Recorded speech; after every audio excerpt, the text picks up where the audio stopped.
하나님께서 오늘 우리에게 주신 하나님의 말씀은 마태복음 22장 34절로 40절까지의 말씀입니다. 신약성경 마태복음 22장 34절로 40절까지의 말씀을 우리 한 목소리로 함께 말씀을 합독해서 읽도록 하겠습니다. 우리 34절부터 함께 읽겠습니다. 예수께서 사두개인들로 대답할 수 없게 하셨다함을 바리새인들이 듣고 모였는데 그 중에 한 율법사가 예수를 시험하여 묻되 선생님, 율법 중에서 어느 계명이 크니이까? 예수께서 이르시되 내 마음을 다하고 목숨을 다하고 뜻을 다하여 주 너의 하나님을 사랑하셨으니 이것이 크고 첫째 되는 계명이요 둘째도 그와 같으니 내 이웃을 내 자신같이 사랑하라 하셨으니 이 두 계명이 온 율법과 선지자의 강령이니라. 아멘. 할렐루야. 오늘도 거룩한 주일 2부 예배 오신 여러분들에게 예배드리는 가운데 하나님의 은혜와 성령의 충만한 역사가 나타나게 되기를 주님의 이름으로 축복합니다. 자, 이렇게 강북제일교회 본당에서 주일날 말씀을 전한 게 생각해 보니까 2010년 가을이었던 것 같습니다. 벌써 4년이 지났고요. 4년 만에 다시 이렇게 우리 교회 본당에서 주일날 여러분들과 함께 말씀을 나누게 되어서 참으로 감사하고, 또 사실 지나간 시간들을 돌아보면 저 자신도 참으로 힘든 시간이었고, 아마도 광야의 3년이라는 시간을 함께 하신 분들 계셨다면 그분들도 쉽지 않은 길이었고, 또 교회에 남아서 교회를 지키느라 여러 가지 애쓰시고 또 보지 않아야 될 것들을 보신 분들에게도 참으로 힘든 시간이었던 것 같습니다. 그러나 우리 하나님께서 사랑하시는 담임 목사님을 통하여 믿음을 지킨다는 것, 그리고 신앙 생활을 한다는 것이 무엇인지 우리로 하여금 깨닫게 하여 주시고, 또 그 모습 본받아 주님께서 세워주신 목사님과 함께 우리 모두가 하나가 되어서 여기까지 오게 된 줄로 믿습니다. 여러분, 이 믿음을 가지고 끝까지 우리 저와 여러분들 앞에 놓여있는 이 길을 달려갈 수 있고 전진할 수 있게 되기를 간절히 원합니다. 반드시 이 길 끝에 우리 주님께서 우리를 맞이하고 계실 것이며, 또 우리에게 예비해 놓으신 하늘의 놀라운 것들로 우리에게 채우시고 역사해 주실 줄로 믿습니다. 그 모든 것 우리가 함께 누릴 수 있는 여러분들 되시기를 간절히 축복합니다. 동갑내기 부부가 있었습니다. 30살에 결혼을 해서 60살이 되었죠. 그럼 이들은 결혼 생활을 몇 년 한 거예요? 30년이라는 시간을 부부로서 함께 살았습니다. 그런데 드디어 30주년 결혼 기념일을 맞이해서 이 부부가 서로 축하하기 위해서, 축복하기 위해서 작은 케이크 하나를 준비해서 마주 앉았다고 합니다. 그리고 초에 불을 붙이고 불을 끄고 함께 케이크를 자르는데 갑자기 펑 하면서 예수님이 나타나신 거예요. 지어낸 얘기죠. 예수님이 나타나셔서 그들에게 얘기하시는 거예요.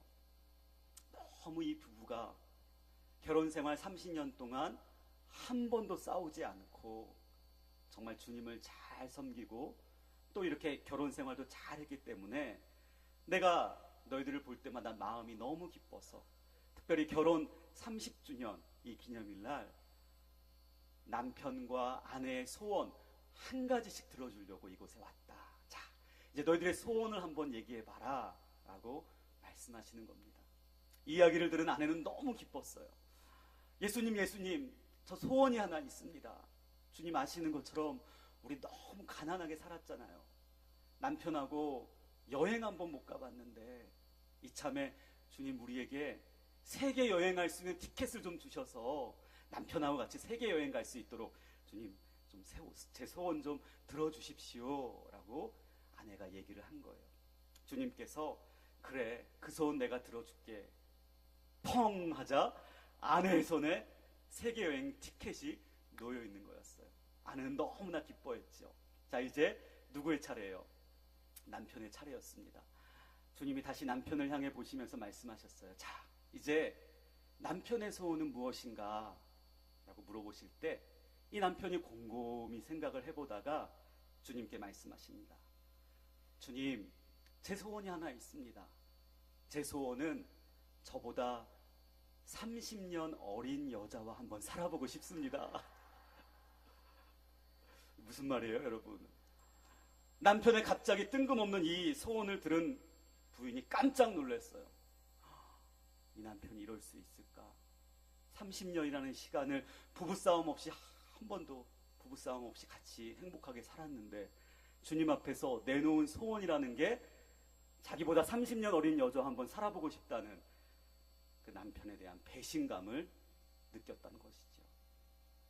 어떻게 해요? 주님 소원 들어준다고 하셨는데 소원을 얘기했는데 어떻게 해요? 소원 들어줘야지. 그래서 주님이 아내 얼굴을 한번 힐끗 보시다가 그래, 네 소원이니까, 남편의 소원이니까 내가 그 소원 들어주겠다. 펑 하면서 놀라운 일이 벌어졌어요. 남편의 나이가 60살이 아니라 90살이 되었다는 거죠. 자, 어떻게 된 겁니까? 남편의 소원이 이루어졌나요? 그렇죠. 30년 어린 지금의 아내, 60살 그 아내와 평생 살게 되었기 때문에 남편의 소원이 이루어진 겁니다. 그래요. 여러분, 쌤통이죠, 남편. 제가 일부 때는 얘기 못했는데 제 아내가 있어서 저도 이제 결혼 15년 됐는데 왜 남자의 마음이 아마 그런 것 같습니다. 그렇죠? 전혀 뜬금없는 이야기가 지어낸 얘기가 아니라 만족해야 되는데 만족하지 못하고요. 그렇죠? 감사해야 되는데 감사할 줄 모르는 거예요. 세상에 믿을 사람 아무도 없지요. 남편만이겠어요, 여러분? 아내도 마찬가지일 거예요. 그리고 내 핏줄을 이어받았다고 하는 내 자식도 믿을 수 없는 게 이 땅의 삶의 모습입니다. 정말 친할 때는 내 모든 것 다 갖다 주어도 아깝지 않을 친한 친구, 그 친구도 내가 어려울 때에, 내가 고난 중에 있을 때에 한 번도 찾아오지 않고 그래, 어떻게 보면 당연한 거지 라고 생각은 하지만 마음 한구석에 서운함이 있는 걸 보면 우리가 이 땅에 살아가면서 기댈 사람을 찾고 의지할 사람을 찾는 것은 어쩔 수 없는 것 같은데 사실 그 모든 것들이 다 부질없는 것이라는 거죠. 여러분, 우리가 바라봐야 할 분은 딱 한 분밖에 없어요. 그게 누구예요? 하나님이시지요. 우리 주님밖에 없다는 겁니다. 이 세상 살아가면서 믿고 의지할 분은 주님밖에 없다는 사실, 여러분들 지금까지 체험하신 것처럼 앞으로도 그 사실 믿고 살아가는 여러분들 되시기를 간절히 축복합니다. 인간은 믿을 수 없습니다. 사람의 본성은 교활합니다. 남을 시기하고요. 남이 잘 될 때 오히려 겉으로는 축복하고 격려하고 칭찬하지만 속으로는 시기하고 왜 나에게는 저런 일이 일어나지 않는가, 그 사람을 질투하는 것이 바로 사람의 본성이다 하는 거예요. 그래서 우리가 살아가면서 사람 때문에 상처받고 사람 때문에 고통을 당하기도 합니다. 여러분, 오늘 말씀을 봐도 그런 사람들의 모습이 나옵니다. 믿을 수 없는 사람들, 자신의 이익만 추구하는 사람들, 그리고 자기의 이권만 지키기 위해서 무슨 일이든지 마다하지 않는 사악한 무리들의 모습이 오늘 성경 말씀에 기록되어 있습니다. 우리 오늘 말씀 34절과 35절, 우리 두 절을 같이 한번 읽어보도록 하겠습니다. 예수께서 사두개인들로 대답할 수 없게 하셨다함을 바리새인들이 듣고 모였는데 그 중에 한 율법사가 예수를 시험하여 묻되, 오늘 주님은 예루살렘 성에 입성하셔서 이제 마지막 한 주간의 사역을 감당하시고 십자가에 달리시게 되셨습니다. 시간이 많지 않으셨기 때문에 이 일주일이라는 시간을 주님은 정말 바쁘게 이른 아침 새벽부터 열심히 주의 복음을 전하고 하나님 나라의 비밀을 전하며 하나님께서 주신 사명을 이루기 위해서 애쓰셨어요. 그런데 셋째 날, 그러니까 화요일에 너무나 어려운 일들이 연속적으로 일어나는 거예요. 어떤 일들이냐면 예수님을 대적하고 예수님을 핍박하기 위해서, 예수님을 올무에 걸려 넘어뜨리게 하기 위해서 사람들이 연이어 나와 예수님께 질문하며 예수님을 어려움에 빠뜨리고 있다는 겁니다. 무려 4번이나 4차례나 사람들이 계속해서 나오죠. 그런데 오늘 우리가 읽었던 말씀 앞부분에 보면 사두개인이라는 사람들이 나옵니다. 이들은 부활을 믿지 않는 유대인들이었어요. 바리새파 사람들과는 다르게 부활을 믿지 않았고, 그러면서 주님을 비방하고 주님의 꼬투리 하나 있지 않을까 주님 앞에 나와서 부활에 관하여 질문하면서 오히려 주님을 어려움과 공경에 빠뜨리고자 했던 것이죠. 그러나 그들의 뜻대로 되지 않았습니다. 주님은 이 부활에 대해서도 그들이 아무런 말도 할 수 없게 정확하게 대답을 하셨고, 그리고 사두개파 사람들은 주님의 말씀을 듣고 오히려 크게 놀라서 더 이상 어찌할 수 없었다는 거죠. 그러자 그 소식이 예루살렘 성에 퍼지게 되었고, 사두개파 사람들과는 다른 입장을 가지고 있었던 바리새파 사람들, 즉 바리새인들이 다시 주님께 모여들기 시작했다라는 것입니다. 근데 오늘 성경 말씀 34절에 듣고 모였다라는 말의 헬라어 원어는 쉬나고라는 단어로서, 이 뜻은 단순히 사람들이 움직이고 사람들이 이동하고 사람들이 모인 것을 말하는 것은 아니라는 거예요. 이 단어의 뜻은 이전까지 각자 다른 사람들이 나눠져 있던 것들이 하나로 결합해서 모인다라는 뜻을 가지고 있는 단어라는 거예요. 여러분, 왜 이 단어가 쓰였을까요?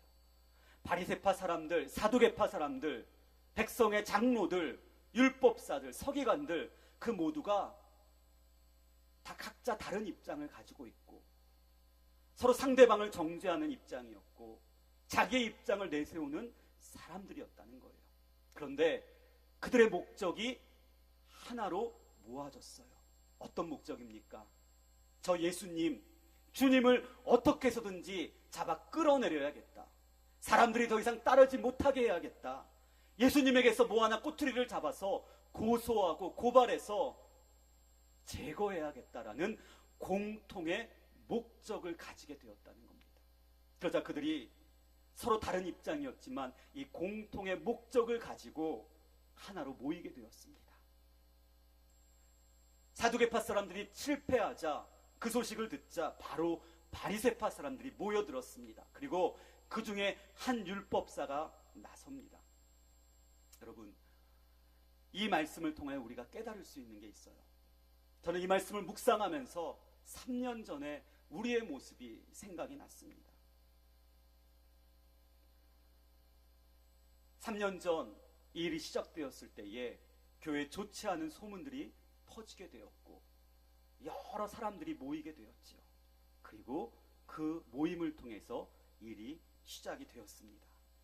그런데 저마다 다른 입장을 가진 부류였지만 한 가지 목적, 아니 저마다 다른 목적을 가지고 이 일에 힘을 합하였다는 것이 3년이 지난 지금에서야 비로소 보여지게 되고 드러나게 되었다는 거죠.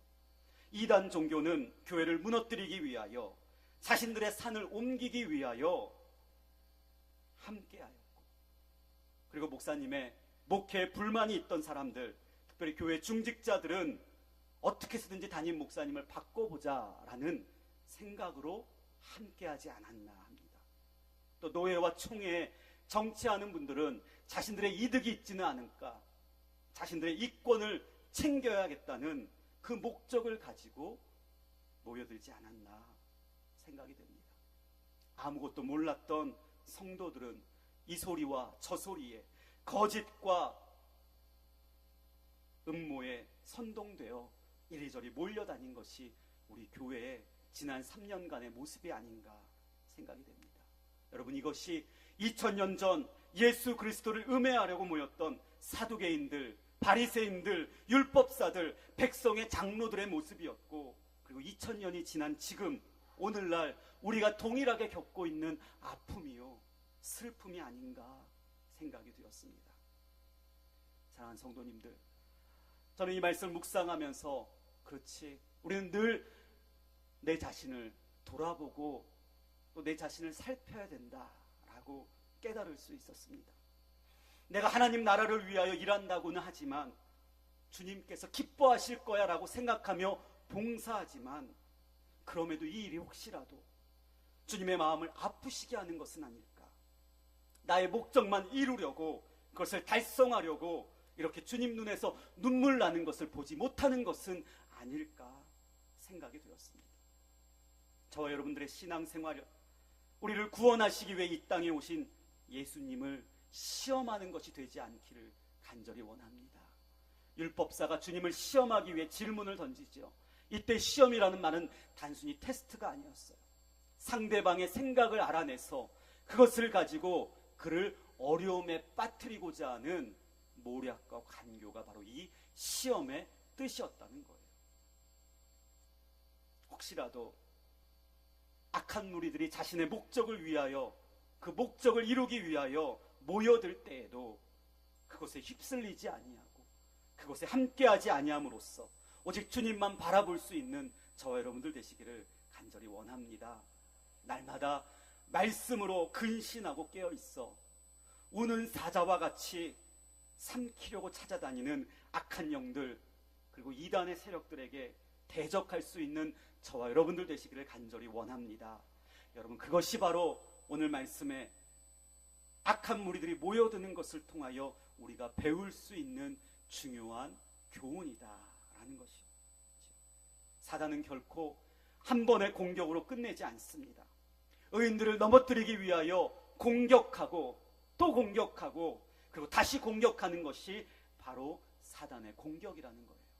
그렇기 때문에 우리는 날마다 하나님의 전신갑주로 무장하여 기도와 말씀으로 승리할 수 있는 저와 여러분들, 우리 모두가 되시기를 간절히 축복합니다. 이 율법사가 주님께 나와 묻습니다. 선생님, 율법 중에 어느 계명이 가장 큽니까? 사실 이 율법사의 질문은 당시 랍비들 사이에서 가장 이슈가 되는 문제였어요. 왜냐하면 유대인들이 지켜야 될 율법이 너무나 많았다는 거예요. 학자들에 따르면 그 당시 유대인들이 지켜야 할 율법은 모두 613가지였다라고 말을 하죠. 하루에 613가지 율법을 어떻게 다 지킬 수 있겠습니까? 그렇게 사람의 힘으로 지킬 수 없기에 랍비들은 날마다 모여 논쟁을 했어요. 이 많은 율법 중에 특별히 중요한 것, 꼭 지켜야만 하는 것은 무엇일까?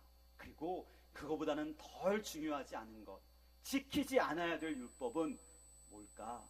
날마다 논쟁을 통해 정했는데 그 중에 613가지 중에 248가지는 무슨 일이 있어도 지켜야 한다, 중요한 율법으로 정해놓았고, 나머지 365개의 율법은 그거보다는 덜 중요하기 때문에 조금 밑에 내려놔도 괜찮다라고 정했다고 합니다.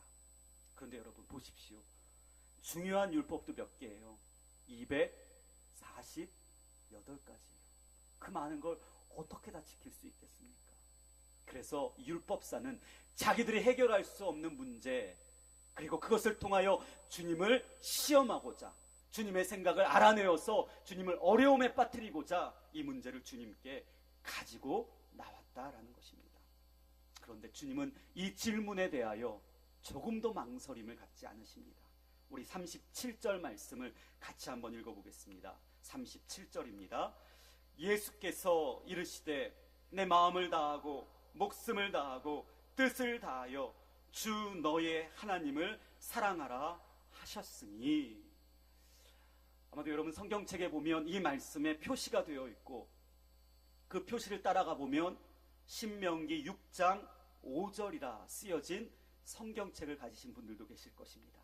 여러분, 이 말씀 무슨 뜻입니까? 주님께서 이 질문에 대답하신 이 대답은 사실 구약 성경 신명기 6장 5절의 말씀을 인용하셨다라는 거죠. 우리 같이 한번 읽어볼까요? 너는 마음을 다하고 뜻을 다하고 힘을 다하여 내 하나님 여호와를 사랑하라 라는 말씀을 우리 주님께서 인용하셨어. 하나님을 사랑하는 것, 주 너의 하나님을 사랑하는 것이 가장 중요한 계명임을 모여있는 백성들에게, 무리들에게 분명하게 말씀하셨다라는 것입니다. 여러분, 순서가 조금 달라요. 사실 우리 성경을 보니까 마음을 다하고 목숨을 다하고 뜻을 다하는 게 먼저 나와 있죠. 그러나 헬라어 원어 성경을 보면 주 너의 하나님을 사랑하라 라는 게 먼저 나와 있고, 그 다음에 어떻게 사랑해야 되는지 마음을 다하고 목숨을 다하고 뜻을 다하는 것이 나와 있어요. 그러고 보면 순서적으로 보면 가장 중요한 것은 사실 주 너의 하나님을 사랑하는 것이 중요하다는 걸 우리는 알 수 있습니다. 여러분, 사랑한다는 것은 뭘까요? 아마도 여기 계신 분들 사랑 다 해보셨기에 많은 사람들은 사랑이라는 단어를 떠올리면 뭔가 눈에 보이는 것을 상상합니다. 눈에 보이는 행동, 눈에 보이는 것, 그것을 통하여 내가 사랑이라고 느낄 수 있는 것, 우리는 흔히 쉽게 사랑을 상상을 하죠. 그러나 오늘 주님께서 말씀하신 사랑하라 라는 이 단어는 사실 오늘 말씀 헬라어 원어를 보면 아가페세이스라는 말입니다. 그 원형은 아가파오라는 말로써 이 단어는 겉으로 드러나는 사랑의 모습이 아니에요. 겉으로 나타나는 사랑의 행동을 말하는 것이 아니라는 거죠. 오히려 이것은 내가 받은 은혜에 대해서 감사하는 것, 풍성한 그 복종과 순종의 마음, 그리고 내 내면에서 흘러 넘치는 상대를 향한 경외하는 마음, 이것을 가리켜 아가파오, 즉 사랑한다라고 주님은 말씀하셨다는 겁니다. 즉 주님 사랑하라고 말씀하셨을 때 이 뜻은 사랑하는 행동 대신에 먼저 마음속에서 우러나오는 풍성한 사랑의 감정이 있어야 한다는 거죠. 그 사랑의 감정이 있을 때에 자연스럽게 우리는 말씀을 지키게 되고 말씀에 따르게 되고 그 말씀대로 살아가는 순종과 실천의 모습이 나타나게 된다라는 것입니다. 그럼 저는 이 말씀이 바리새인에게만 말씀하시는 주님의 말씀이 아니라고 생각됩니다. 오늘 이 시대를 살아가는 저와 여러분들에게 믿음 생활할 때에, 신앙 생활할 때에 하나님께서 주시는 말씀이라 믿습니다. 우리가 하나님을 사랑해야 합니다. 하나님을 사랑하지 않고서 이 자리에 있다면 이것은 너무나 헛된 일일 것이고 아무런 의미가 없는 것일 것입니다. 죽을 수밖에 없는 죄인이었지만 구원의 은혜를 허락하여 주시고, 그리고 그 은혜를 내가 알기에 주님 앞에 나와 감사할 수밖에 없고, 감사하기에 오늘도 주시는 말씀이 있다면 그 말씀에 순종하고 그 말씀에 복종할 수밖에 없고, 살아가면서 나를 사랑하시는 주님이 계시기에 그 주님을 늘 경외하고 두려워할 줄 아는 사람이 바로 하나님을 사랑하는 그 사랑의 모습이 아닐까 생각이 됩니다. 저는 우리 모두가 하나님을 사랑할 수 있게 되기를 원합니다. 입술의 고백만이 아닙니다. 오늘 말씀처럼 내면에서 차고 넘치는 그 풍성한 사랑의 마음으로 주님 앞에 나아가 주님 사랑한다고 고백할 수 있는 저와 여러분들 모두가 되시길 주님의 이름으로 축복합니다. 그런데 그 사랑의 방법에 대해서 주님 오늘 말씀에 세 가지로 중요하게 말씀을 하시죠. 첫 번째는 마음을 다하여야 한다는 거예요. 여러분, 마음을 다한다는 것은 그 진실, 그 내면에 거짓이 없어야 된다는 거예요. 가식적이지 않는다는 거죠. 내 겉으로는 하나님 사랑합니다라고 하지만 그 마음에 하나님보다 더 다른 것을 사랑한다면 그것은 마음을 다하여 사랑하는 것이 아니라는 거죠. 마음을 다하고 진실하게 거짓 없이 사랑하는 마음, 그것이 주님께서 가르쳐 주신 첫 번째 사랑의 방법이다라는 거죠. 여러분, 두 번째는 무엇입니까? 목숨을 다해야 한다는 거예요. 여기서 이 목숨이라는 단어는 호흡, 생명이라는 뜻을 가지고 있지요. 다시 말하면 주님께서 우리에게 호흡을 주셨는데, 우리에게 생명을 주셨는데, 그것까지 드릴 수 있는 마음으로 하나님을 사랑해야 한다라는 것이에요. 마지막 세 번째는 뜻을 다하는 것입니다. 여러분, 이 뜻은 나의 생각과 나의 지각이에요. 내가 이해하는 것, 내가 느끼는 것, 그리고 내가 갈망하는 마음으로 하나님을 사랑해야 한다라는 것입니다. 복잡한 것 같지만 단순합니다. 마음을 다하고 뜻을 다하고 목숨을 다하는다는 것, 이것은 한마디로 말하면 하나님께서 여러분들에게 주신 모든 것이에요. 우리에게 주신 그 모든 것을 가지고 하나님을 사랑해야 한다는 것이죠. 여러분, 이것이 바로 마음을 다하고 목숨을 다하고 뜻을 다하여 사랑한다는 의미라는 것입니다. 저는 오늘 저와 여러분들 모두가 하나님을 사랑할 때 나의 모든 것을 가지고, 하나님께서 내게 주신 것이 참 많은데 그것을 가지고 하나님 사랑합니다, 그것을 가지고 하나님을 사랑할 수 있는 저와 여러분들 모두가 되시길 주님의 이름으로 축복합니다. 그런데 주님은 이 질문에 대한 대답, 여기까지만 말씀하셔도 되는데, 아니, 이 대답만으로 충분했는데 오늘 주님은 이 대답에 한 가지를 더 덧붙여주고 계십니다. 그것이 바로 39절의 말씀입니다. 우리 함께 39절 읽겠습니다. 둘째도 그와 같으니 내 이웃을 내 자신같이 사랑하라 하셨으니. 여러분, 왜 주님께서는 두 번째까지 말씀하셨을까요? 하나만으로도 충분했을 텐데요. 이 하나만으로도, 주 너의 하나님을 사랑하라는 말씀만으로도 유대인들이, 바리새인들이 가장 중요한 율법과 계명이 무엇인지 알았을 텐데, 왜 하나님은 연이어서, 주님은 연이어서 이 두 번째 계명까지 말씀하셨을까요? 그것은 그 당시 바리새 사람들이 백성을 가르쳤던 그 가르침에 원인이 있었습니다.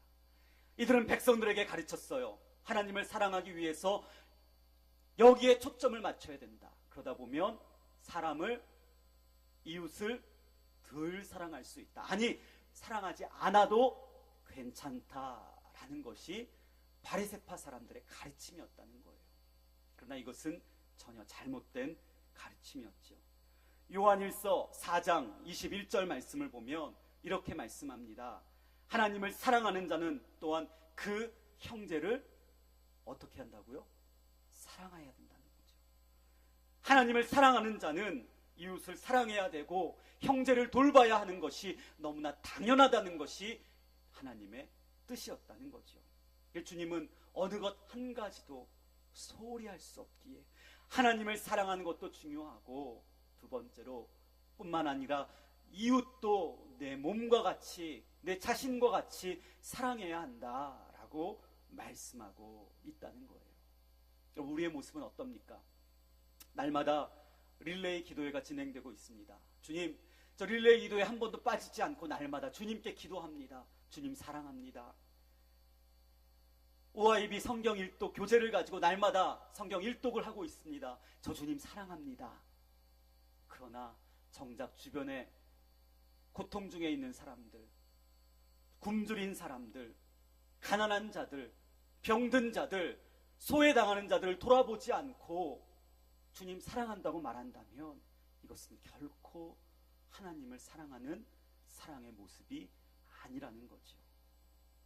먹을 것이 없어 굶주리고 헐벗고 소외되어 있는 사람들을 향하여 기꺼이 손을 내밀어 줄 수 있는 그 이웃사랑을 통해서 바로 우리의 하나님 사랑이 완성되어진다라는 것입니다.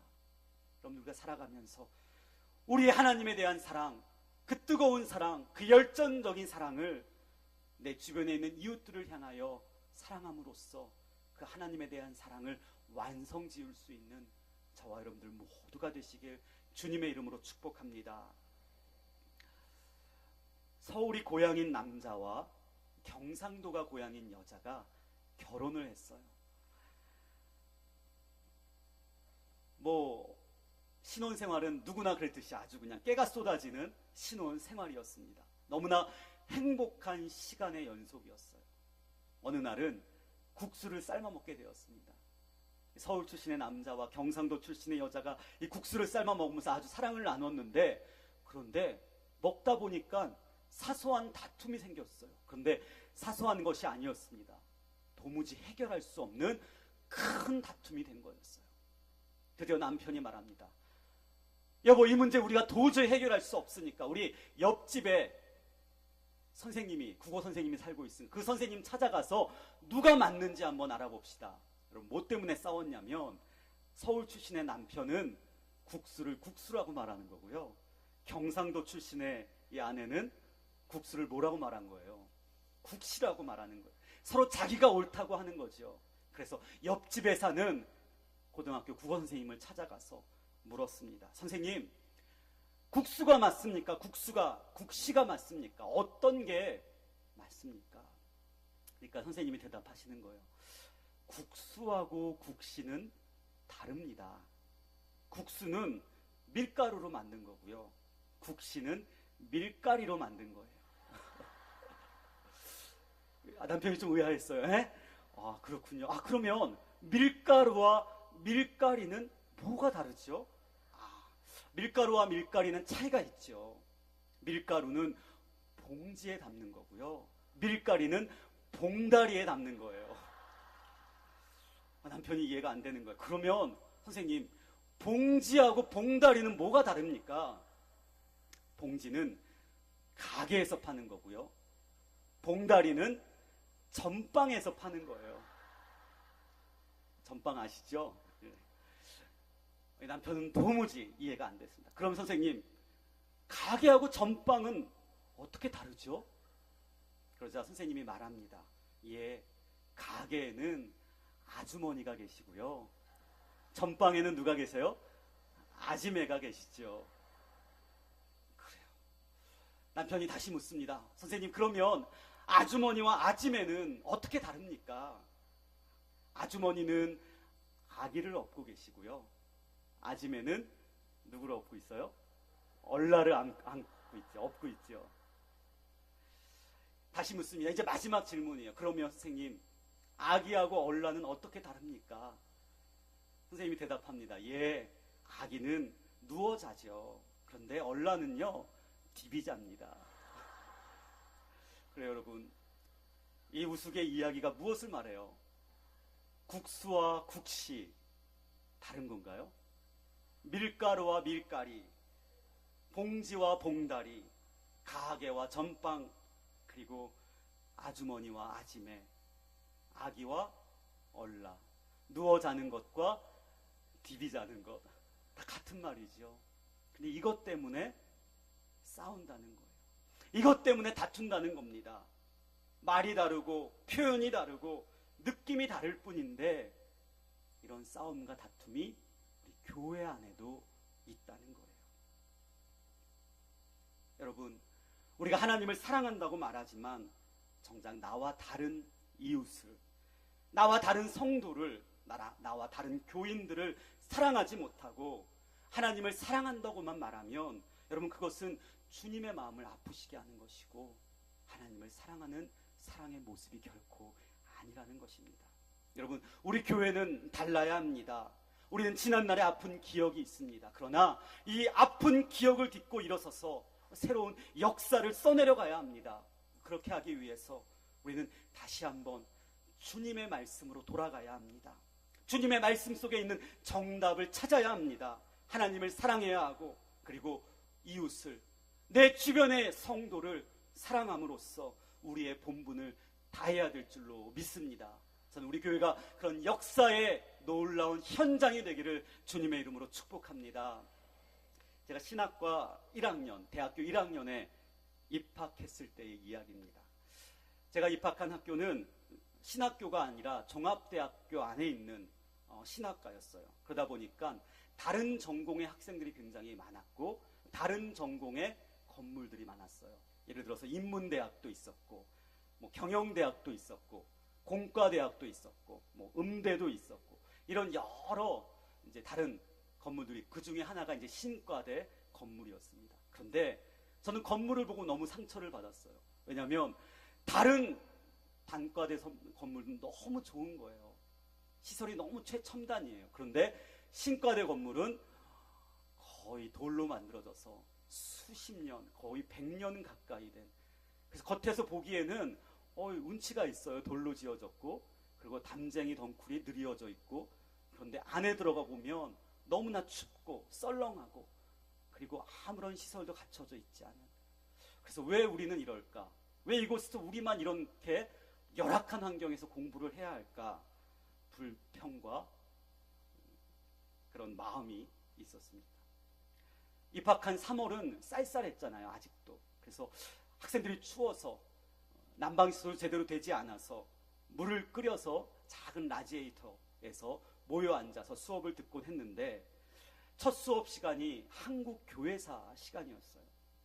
역사를 가르치신 나이 많으신 교수님께서 첫 마디 하신 말씀이 아직도 기억이 됩니다. 그 교수님께서 이런 말씀을 하셨어요.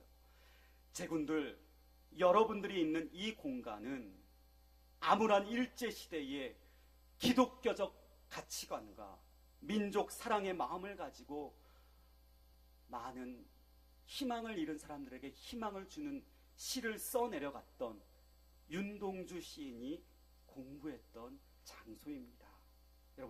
여러분도 이곳에서 공부하면서 윤동주 시인처럼 귀한 것들을 열매 맺기를 바랍니다. 그 말씀을 듣고 좀 생각이 달라졌어요. 환경이 열악하지만, 시설은 그저 그렇지만, 쥐가 나올 것 같지만 그곳에서 누가 공부했다는 거예요. 그렇게 생각해 보니까 환경과 상황이 더 이상 중요한 문제가 아니었다는 거죠. 여러분, 그것이 바로 역사의 현장이 가지고 있는 가치일 것이라고 저는 생각이 됩니다. 우리에게도 지난 3년의 시간이 헛되이 흘러가는 시간은 결코 아니라고 생각이 됩니다. 그 시간들을 통하여 하나님께서 바로 세워가시려고 하는 그 뜻, 그 하나님의 마음이 굳건하게 세워지는 시간이 된 줄로 믿습니다. 그리고 저는 여러분들과 제가 이제 이 강북제일교회 역사의 현장에서 우리의 자녀들이, 우리의 다음 세대들이, 저와 여러분들이 치열하게 싸웠던 그 영적인 전쟁을 해나갔던 그 역사를 기억할 때에 우리의 자녀들도, 우리의 다음 세대들도 저와 여러분들의 믿음의 삶을 본받고 싶어하고 우리가 맺었던 열매를 맺고 싶어하는 그런 모습이 있게 되지 않을까 생각이 됩니다. 여러분, 그것을 위하여 우리가 다시 한번 이 주님의 몸된 교회에서 주님의 뜻을 세워가며 주님의 교회를 회복하며 역사의 현장으로서 이곳을 아름답게 세워가는 저 여러분들 모두가 되시길 주님의 이름으로 축원합니다. 참으로 쉽지 않은 회복의 과정을 하나님께서 우리의 발걸음을 인도하셔서 밟아가게 하신다고 저는 믿습니다. 일을 할 때에 우리가 놓치지 않아야 할 것이 있다면 그것은 바로 오늘 말씀처럼 하나님을 사랑하는 것, 내게 주신 모든 것, 내 인격, 내 전인격을 가지고 하나님을 바라보고 하나님을 사랑하는 것, 그것이 바로 우리의 모습이 되어야 될 줄로 믿습니다. 그리고 그 사랑의 마음을 가지고 함께 동역하는 성도들을 향하여, 내 주변의 이웃들을 향하여, 그리고 가장 가깝게는 여러분들의 가정에 있는 가족들, 사랑하는 남편과 아내와 자녀들을 사랑한다고 고백할 수 있는 여러분들 되시기를 간절히 축복합니다. 사랑하라. 주 너의 하나님을 사랑하라.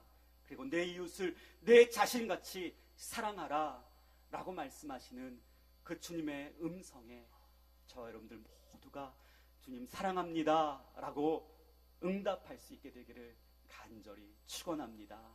기도하겠습니다. 오늘도 거룩한 예배 한 자리로 인도하여 주시고 주님을 찬양하며 주님께 기도하며 주님의 말씀을 들을 수 있도록 역사하시는 하나님 아버지, 감사를 드립니다. 하나님께서 우리에게 주신 것들이 참으로 많습니다.